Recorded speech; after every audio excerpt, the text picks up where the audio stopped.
ನಮಸ್ಕಾರ ಸ್ನೇಹಿತರೆ, ನಾನು ನಿಮ್ಮ ಮಧು ಹುಳಿಯಾರ್. ಮತ್ತೊಮ್ಮೆ ನನ್ನ ಯೂಟ್ಯೂಬ್ ಚಾನಲ್ಗೆ ಸ್ವಾಗತ. ಇವತ್ತಿನ ವಿಷಯ ಸಿಬಿಲ್ ಪ್ರಾಬ್ಲಮ್. ಯಾರೆಲ್ಲ ಸಿಬಿಲಲ್ಲಿ ತುಂಬ ನನ್ನ ಸಿಬಿಲ್ ಪ್ರಾಬ್ಲಮ್ ಇದೆ ಅಂತ ಇದ್ದೀರಾ, ಅಥವಾ ನನ್ನ ಪ್ರಾಬ್ಲಮ್ ಆಗಿದೆ, ನನ್ನ ಸಿಬಿಲ್ಲು, ನನ್ನ ಸ್ಕೋರ್ ಕಮ್ಮಿ ಆಗಿದೆ ಸಿಬಿಲ್ದು, ಈ ಥರ ತುಂಬ ಜನ ದಿನನಿತ್ಯ ನೀವು ಯಾವಾಗ ಲೋನ್ ಅಪ್ಲೈ ಮಾಡೋಕ್ಕೆ ಹೋಗ್ತೀರಾ ಅಥವಾ ಹೋಮ್ ಲೋನ್ಗೆ ಅಪ್ಲೈ ಮಾಡ್ತೀರಾ, ಯಾವುದೇ ಲೋನನ್ನು ಅಪ್ಲೈ ಮಾಡಬೇಕಾದ್ರೆ ಪ್ರತಿನಿತ್ಯ ನೀವು ಫೇಸ್ ಮಾಡುವಂಥದ್ದು ಸಿಬಿಲ್ ನನ್ನ ಕಮ್ಮಿ ಆಗಿದೆ, ಸಿಬಿಲ್ ಪ್ರಾಬ್ಲಮ್ ಆಗಿದೆ. ಇದ್ರ ಬಗ್ಗೆ ಸಂಪೂರ್ಣವಾದ ಮಾಹಿತಿಯನ್ನು ಈ ವಿಡಿಯೋದಲ್ಲಿ ತಿಳ್ಕೊಳ್ಳೋಣ ಸ್ನೇಹಿತರೆ. ಮೊದಲಿಗೆ ಈ ಸಿಬಿಲ್ ಪ್ರಾಬ್ಲಮ್ನ 3 ಸೆಕ್ಷನ್ ಡಿವೈಡ್ ಮಾಡ್ಕೊಳ್ಳೋಣ. ಮೊದಲನೇದು, ನಮ್ಮಿಂದ ಏನು ಪ್ರಾಬ್ಲಮ್ ಆಗುತ್ತೆ ಸಿಬಿಲ್ಗೆ, ನಾವು ಏನು ತಪ್ಪು ಮಾಡಿದಾಗ ನಮ್ಮ ಸ್ಕೋರು ಅಥವಾ ನಮ್ಮ ಸಿಬಿಲ್ ಸ್ಕೋರ್ ಕಮ್ಮಿ ಆಗುತ್ತೆ. ಇನ್ನೊಂದು, ನಾವು ಲೋನ್ ತೊಗೊಳ್ಳೋವಂಥ ಬ್ಯಾಂಕ್ ಅಥವಾ ಫಿನಾನ್ಷಿಯಲ್ ಇನ್ಸ್ಟಿಟ್ಯೂಟ್ಸ್ ಅವರಿಂದ ಏನು ಮಿಸ್ಟೇಕ್ ಆಗುತ್ತೆ. ಮೂರನೇದು, ಟೆಕ್ನಿಕಲ್ ಎರರ್. ನಿಮ್ಮ ಸಿಬಿಲ್ ಕೂಡ ಟೆಕ್ನಿಕಲ್ ಎರರಿಂದ ಕೂಡ ನಿಮ್ಮ ರಿಪೋರ್ಟ್ ಹಾಳಾಗುತ್ತೆ, ನಿಮ್ಮ ಸಿಬಿಲ್ ರಿಪೋರ್ಟ್ ಡ್ಯಾಮೇಜ್ ಆಗುತ್ತೆ ಸ್ನೇಹಿತರೆ. ಮೊದಲಿಗೆ ಪರ್ಸ್ನಲ್, ನೀವು ಲೋನ್ ತೊಗೊತಾ ಇದ್ದೀರಾ ಅಥವಾ ನಿಮ್ಮ ಸಿಬಿಲ್ ರಿಪೋರ್ಟ್ನ ನೀವು ಯಾವ ಥರ ಡ್ಯಾಮೇಜ್ ಮಾಡ್ಕೊತಾ ಇದ್ದೀರಾ ಪ್ರತಿನಿತ್ಯ ಅಂತ ಹೇಳ್ಬಿಟ್ಟು, ಯಾರೆಲ್ಲ ಲೋನ್ ತಗೊಂಡು ಅಥವಾ ತಗೊಳೋಕ್ಕಿಂತ ಮುಂಚೆ ಮಾಡುವಂಥ ಮಿಸ್ಟೇಕ್ಸ್ ಬಗ್ಗೆ ತಿಳ್ಕೊಳ್ತಾ ಹೋಗೋಣ ಸ್ನೇಹಿತರೆ. ಮೊದಲಿಗೆ ನಿಮ್ಮ ಸಿಬಿಲ್ ರಿಪೋರ್ಟ್ ನಿಮ್ಮಿಂದ ಯಾವ ಥರ ಡ್ಯಾಮೇಜ್ ಆಗುತ್ತೆ. ನೀವು ಯಾವುದೇ ಅಥವಾ ಫಿನಾನ್ಷಿಯಲ್ ಇನ್ಸ್ಟಿಟ್ಯೂಟ್ದು ಅವ್ರದ್ದು ಪಾಲಿಸಿನ ಅರ್ಥ ಮಾಡ್ಕೊಂಡಲೇ ನೀವು ಲೋನ್ಗೋಸ್ಕರ ಪ್ರತಿ ಸಲ ನೀವು ಅಪ್ಲೈ ಮಾಡಿದಾಗ ನಿಮ್ಮ ತುಂಬ ಎಂಕ್ವೈರಿ ಆಗೋದ್ರಿಂದ ನಿಮ್ಮ ಸಿಬಿಲ್ ಸ್ಕೋರು ಕಮ್ಮಿ ಆಗ್ತಾ ಹೋಗುತ್ತೆ. ನಿಮ್ಗೆ ಗೊತ್ತಿಲ್ಲದಲೇ ತುಂಬ ಸರಿ ನೀವು ನಿಮ್ಮಲ್ಲಿ ಮೊಬೈಲಲ್ಲಿ ಬಂದಿರುವಂಥ ಅಪ್ಲಿಕೇಶನ್ ಲಿಂಕ್ಸ್ ಇರ್ಬೋದು, ಆ್ಯಪ್ ಲಿಂಕ್ ಇರ್ಬೋದು, ಅದನ್ನು ಅಪ್ಲೈ ಮಾಡೋಕ್ಕೆ ಸ್ಟಾರ್ಟ್ ಮಾಡ್ತೀರಾ. ಅದರಿಂದ ತುಂಬ ಎಂಕ್ವೈರಿ ಆಗಿ ನಿಮ್ಮ ಸಿಬಿಲ್ಲು ರೆಡ್ಯೂಸ್ ಆಗ್ತಾ ಹೋಗುತ್ತೆ, ಕಮ್ಮಿ ಆಗ್ತಾ ಹೋಗುತ್ತೆ ಸ್ನೇಹಿತರೆ. ಎರಡನೇದು, ನೀವು ತಗೊಂಡಂಥ ಲೋನು ಅದನ್ನು ನೀವು ಸರಿಯಾಗಿ ಕಟ್ತಾ ಇಲ್ಲ, ನಿಮ್ಮ ಡಿಲೇ ಮಾಡಿ ಕಟ್ತಾ ಇದ್ದೀರಾ ಅಂದಾಗ ಕೂಡ ನಿಮ್ಮ ಸಿಬಿಲ್ ಸ್ಕೋರ್ ಕಮ್ಮಿ ಆಗ್ತಾ ಹೋಗುತ್ತೆ. ನೀವು ಒಂದು ವೇಳೆ ನಿಮ್ಮ ಚೆಕ್ ರಿಟರ್ನ್ ಆಗಿರುತ್ತೆ ಅಥವಾ ECS ನೀವು ರಿಟರ್ನ್ ಮಾಡಿರ್ತೀರಾ, ಅದ್ರದ್ದು ಬೋನ್ಸ್ ಚಾರ್ಜ್ ಕಟ್ಟಿರಲ್ಲ, ಅದು ಓವರ್ ಡ್ಯೂನಲ್ಲಿ ಕೂತಿರುತ್ತೆ ಸ್ನೇಹಿತರೆ, ಆಗ ಕೂಡ ನಿಮ್ಮ ಸಿಬಿಲ್ ಸ್ಕೋರು ಕಮ್ಮಿ ಆಗ್ತಾ ಹೋಗುತ್ತೆ. ನೀವು ಪ್ರತಿ ಸರಿ ಲೋನ್ ಕ್ಲೋಸ್ ಮಾಡಿದಾಗ ನೀವು ಚೆಕ್ ಮಾಡ್ಕೋಬೇಕು, ನಿಮ್ಮ ಲೋನು ಕಂಪ್ಲೀಟ್ ಕ್ಲೋಸ್ ಆಗಿದೆ, ಅದರಲ್ಲಿ ಏನಾರ ಬ್ಯಾಲೆನ್ಸ್ ಇದೆಯಾ ಸ್ನೇಹಿತರೆ. ₹1 ಅಥವಾ ₹2 ಬ್ಯಾಲೆನ್ಸ್ ಇದ್ದರೂ ಕೂಡ ನಿಮ್ಮ ಅಕೌಂಟಲ್ಲಿ ಅದು ಓವರ್ ಡ್ಯೂನಲ್ಲಿ ಕೂತ್ಕೊಂಡಿರುತ್ತೆ. ಹಂಗಾಗಿ ತುಂಬ ಜನ ಲೋನ್ ಕ್ಲೋಸ್ ಮಾಡಿದ ಮೇಲೆ ಮತ್ತೆ ಇನ್ನೊಂದು ಲೋನ್ ಅಪ್ಲೈ ಮಾಡಿದಾಗ ನಿಮ್ಮದ್ರಲ್ಲಿ ಓವರ್ ಡ್ಯೂ ತೋರಿಸ್ತಾ ಇರುತ್ತೆ. ಆದಷ್ಟು ನೀವು ನಿಮ್ಮ ಯಾವುದೇ ಬ್ಯಾಂಕಲ್ಲಿ ಲೋನ್ ತೊಗೊಂಡಾಗ ನೀವು ವಾಪಸ್ ಪೇಮೆಂಟ್ ಮಾಡಿದಾಗ ಆ ಚಾರ್ಜಸ್ನ ಕ್ಲಿಯರ್ ಮಾಡ್ಕೋಬೇಕು ಸ್ನೇಹಿತರೆ. ನೀವು ಯಾವುದೇ ಲೋನ್ ತೊಗೊಂಡು ನೀವು ಕಂಪ್ಲೀಟ್ ಕ್ಲಿಯರ್ ಮಾಡೋವರೆಗೂ ಅದು ಓವರ್ ಡ್ಯೂ ಇರುತ್ತೆ. ಆ ಕಾರಣದಿಂದ ನಿಮ್ಮ ಸಿಬಿಲ್ ಕಮ್ಮಿ ಆಗ್ತಾ ಹೋಗುತ್ತೆ. ಇನ್ನು ಏನು, ಯಾವ ಕಾರಣಕ್ಕೆ, ನೀವು ಯಾರೋ ವ್ಯಕ್ತಿಗೆ ನಿಮ್ಮ ಸ್ನೇಹಿತರಿಗೆ ಅಥವಾ ಗ್ಯಾರಂಟಿ ಹಾಕಿದಾಗ ಅವರು ಸರಿಯಾಗಿ ಲೋನ್ ಕಟ್ಟದೇ ಇದ್ದಾಗ ಸ್ನೇಹಿತರೆ, ಇದನ್ನು ಗಮನ ಇಟ್ಕೊಳ್ಳಿ. ನೀವು ಇನ್ನೊಬ್ಬರಿಗೆ ಶ್ಯೂರಿಟಿ ಹಾಕಿರ್ತೀರಾ, ಅವರು ಲೋನ್ ಕಟ್ಟದೇ ಇದ್ದಾಗ ಕೂಡ ನಿಮ್ಮ ಸಿಬಿಲ್ ಸ್ಕೋರು ಡ್ಯಾಮೇಜ್ ಆಗುತ್ತೆ. ಅವರು ಓವರ್ ಡ್ಯೂ ಇಟ್ಕೊಂಡ್ರೆ ಆ ಓವರ್ ಡ್ಯೂ ಎಲ್ಲ ಬಂದು ನಿಮ್ಮ ಸಿಬಿಲಲ್ಲೂ ಶೋ ಆಗ್ತಿರುತ್ತೆ ಸ್ನೇಹಿತರೆ. ನೀವು ಯಾರಿಗೆ ಗ್ಯಾರಂಟಿ ಹಾಕಬೇಕಾದ್ರೆ ಇದನ್ನು ಗಮನದಲ್ಲಿ ಇಟ್ಕೊಳ್ಳಿ.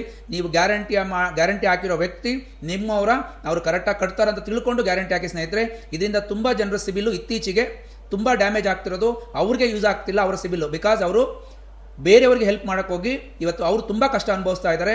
ಆದಷ್ಟು ನೀವು ಯಾರಿಗೆ ಗ್ಯಾರಂಟಿ ಹಾಕಬೇಕಾದ್ರೂ ಇದನ್ನು ಗಮನದಲ್ಲಿ ಇಟ್ಕೊಂಡು ಗ್ಯಾರಂಟಿ ಹಾಕಿ ಸ್ನೇಹಿತರೆ. ಇವೆಲ್ಲ ಕಾರಣಗಳಿಂದ ನಿಮ್ಮ ಕಡೆಯಿಂದ ನೀವು ಮಾಡೋ ಮಿಸ್ಟೇಕಿಂದ ನಿಮ್ಮ ಸಿಬಿಲ್ಲು ಸಂಪೂರ್ಣವಾಗಿ ಡ್ಯಾಮೇಜ್ ಆಗ್ತಾ ಹೋಗುತ್ತೆ, ನೀವು ಮಾಡಿರೋ ಮಿಸ್ಟೇಕಿಂದ ಸ್ನೇಹಿತರೆ. ಎರಡನೇ ವಿಷಯ ಏನು, ಬ್ಯಾಂಕ್ ಅಥವಾ ಫಿನಾನ್ಸ್ ಕಂಪ್ನಿಯಿಂದ ಯಾವ ಥರ ಪ್ರಾಬ್ಲಮ್ ಆಗುತ್ತೆ, ನಿಮಗೆ ಬ್ಯಾಂಕಿಂದ ಏನೇನು ಪ್ರಾಬ್ಲಮ್ ಆಗುತ್ತೆ ಇದ್ರ ಬಗ್ಗೆ ತಿಳ್ತಾ ಹೋಗೋಣ. ಮೊದಲಿಗೆ, ನೀವು ಲೋನನ್ನು ಲೇಟಾಗಿ ಕಟ್ಟಿದಾಗ ಅವರು ಇಮ್ಮಿಡಿಯೇಟಾಗಿ ನಿಮ್ಮ ಅಕೌಂಟು ಸಿಬಿಲ್ ರಿಪೋರ್ಟಲ್ಲಿ ಓವರ್ ಡ್ಯೂ ಶೋ ಮಾಡ್ತಾರೆ. ಬಟ್ ಆದರೆ ನೀವು ಪೇಮೆಂಟ್ ಮಾಡಿದ ಮೇಲೆ ಅದನ್ನು ರಿಮೂವ್ ಮಾಡೋದಕ್ಕೆ 45 ದಿನ ಟೈಮ್ ತೊಗೊತಾರೆ. ಕೆಲವೊಂದು ಟೈಮೇ ಅದು ರಿಮೂವ್ ಆಗೋದಿಲ್ಲ ಸ್ನೇಹಿತರೆ. ನಿಮ್ಮ ಸಿಬಿಲ್ ರಿಪೋರ್ಟಲ್ಲಿ ಓವರ್ ಡ್ಯೂ ತೋರಿಸ್ತಾ ಇರುತ್ತೆ. ಲೇಟ್ ಪೇಮೆಂಟ್, ನೀವು ಸರಿಯಾಗಿ ಪೇಮೆಂಟ್ ಮಾಡಿರ್ತಾರೆ, ಕೆಲವೊಮ್ಮೆ ನಿಮ್ಮ ಪೇಮೆಂಟ್ ಮಾಡಿದರೂ ಕೂಡ ಬ್ಯಾಂಕ್ ಅವರು ನಿಮ್ಮ ಪೇಮೆಂಟ್ ಹಿಸ್ಟ್ರಿಯಲ್ಲಿ ಲೇಟ್ ಪೇಮೆಂಟ್ ಅಂತ ಶೋ ಮಾಡಿರ್ತಾರೆ ಸ್ನೇಹಿತರೆ. ಆಮೇಲೆ ನಿಮ್ಮ ಸ್ಟ್ಯಾಂಡರ್ಡ್ ಪೇಮೆಂಟ್ ಮಾಡಿರ್ತಾರೆ ಕೆಲವೊಂದು ಟೈಮೆ, ಅದನ್ನು ಕೂಡ ಲಾಸ್ ಅಂತ ತೋರಿಸಿರ್ತಾರೆ. ನೀವು ಲೋನನ್ನು ಕಂಪ್ಲೀಟ್ ಕ್ಲಿಯರ್ ಮಾಡಿ ಇನ್ನೊಂದು ಲೋನ್ ತೊಗೋಬೇಕಾದ್ರೆ ಹಳೆ ಲೋನು ಕೂಡ ಆಕ್ಟಿವ್ ಆಗಿರುತ್ತೆ. ಕೆಲವೊಬ್ಬರು ಟಾಪ್ ಅಪ್ ಅಂತ ಹೋದಾಗ ಕೆಲವು ಲೋನ್ ಅಕೌಂಟು ಅದನ್ನು ಕ್ಲೋಸ್ ಮಾಡಬೇಕಾಗುತ್ತೆ, ಅದು ಆಕ್ಟಿವಲ್ಲಿ ಇರುತ್ತೆ. ಮತ್ತು ಇನ್ನೊಂದು ಅಕೌಂಟ್ ನೀವು ತೊಗೊಂಡಿರೋದು ಕೂಡ ಆಕ್ಟಿವಲ್ಲಿ ಇರುತ್ತೆ ಸ್ನೇಹಿತರೆ. ಈ ಎಲ್ಲ ಕಾರಣಗಳಿಂದ ನಿಮ್ಮ ಸಿಬಿಲ್ ಸ್ಕೋರು, ನೀವು ಅನಾವಶ್ಯಕವಾಗಿ ಬ್ಯಾಂಕಲ್ಲಿ ಕೊಟ್ಟಿರ್ತೀರ, ಅವರು ಪದೇ ಲಾಗಿನ್ ಮಾಡೋದ್ರಿಂದ ನಿಮ್ಮ ಡೇಟಾ ಇಟ್ಕೊಂಡು ಅದರಿಂದ ಕೂಡ ಸ್ನೇಹಿತರೆ ನಿಮ್ಮ ಸಿಬಿಲ್ ಸ್ಕೋರ್ ಕಮ್ಮಿ ಆಗ್ತಾ ಹೋಗುತ್ತೆ.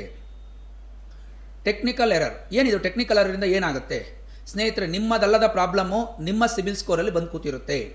ಕೆಲವೊಮ್ಮೆ ನಿಮ್ಗೆ ಗೊತ್ತೇ ಇರಲ್ಲ, ಇದು ನಿಮ್ಮದು ಅಕೌಂಟೇ ಅಲ್ಲ, ಆದರೂ ನಿಮ್ಮ ಸಿಬಿಲ್ ಸ್ಕೋರಲ್ಲಿ ತೋರಿಸ್ತಾ ಇರುತ್ತೆ ಸ್ನೇಹಿತರೆ.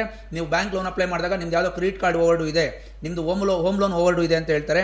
ಆದರೆ ನೋಡಿದ್ರೆ ನಿಮ್ಮದು ಅಕೌಂಟೇ ಆಗಿರಲ್ಲ.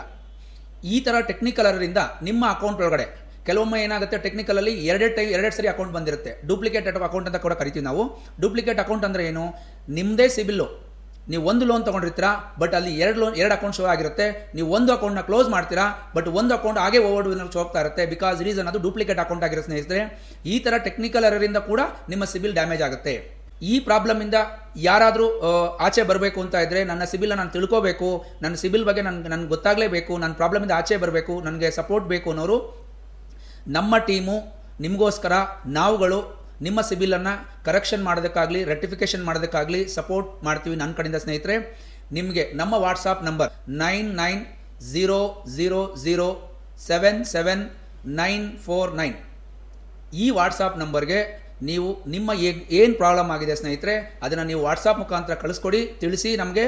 ನಾವು ನಿಮ್ಮ ವಾಟ್ಸಾಪ್ ನೀವು ಬಂದಿರೋ ಪ್ರಾಬ್ಲಮ್ಗೆ ನಮ್ಮ ಕಡೆಯಿಂದ ನಿಮ್ಮ ಸೊಲ್ಯೂಷನ್ನ ರೆಕ್ಟಿಫೈ ಮಾಡೋದಕ್ಕೆ ನಾವು ನಿಮ್ಮ ಪ್ರಾಬ್ಲಮ್ನ ಹುಡುಕ್ತೀವಿ. ನಿಮ್ಮ ಸೊಲ್ಯೂಷನ್ ನಾವು ನಿಮ್ಗೆ ಏನು ಸೊಲ್ಯೂಷನ್ ಮಾಡಿದ್ರೆ ಸರಿ ಹೋಗ್ಬೋದು, ಇದ್ರ ಬಗ್ಗೆ ಸಂಪೂರ್ಣವಾದ ಮಾಹಿತಿಯನ್ನು ಕೊಡ್ತೀವಿ ಸ್ನೇಹಿತರೆ. ಇದರೊಂದಿಗೆ ಯಾರೆಲ್ಲ ಪ್ರಾಬ್ಲಮ್ ಫೇಸ್ ಮಾಡ್ತಾ ಇದ್ದಾರೆ, ನಿಮ್ಮ ಫ್ರೆಂಡ್ಸು, ನಿಮ್ಮ ಸ್ನೇಹಿತರು ಇರ್ಬೋದು, ಅಥವಾ ನಿಮ್ಮ ಕೊಲೀಗ್, ನಿಮ್ಮ ಕಂಪ್ನಿಯಲ್ಲಿ ವರ್ಕ್ ಮಾಡ್ತಿರುವಂಥವ್ರು ಇರ್ಬೋದು, ಇವರಿಗೆ ಈ ವಿಡಿಯೋನ ಶೇರ್ ಮಾಡಿ. ಈ ವಿಡಿಯೋ ನಿಮಗೆ ಇಷ್ಟವಾದರೆ ಲೈಕ್ ಮಾಡಿ, ಶೇರ್ ಮಾಡಿ, ಈ ಚಾನಲ್ಗೆ ಸಬ್ಸ್ಕ್ರೈಬ್ ಮಾಡಿ. ಮತ್ತೊಂದು ವಿಷಯದೊಂದಿಗೆ ಸಿಗೋಣ ಸ್ನೇಹಿತರೆ. ನಮಸ್ಕಾರ.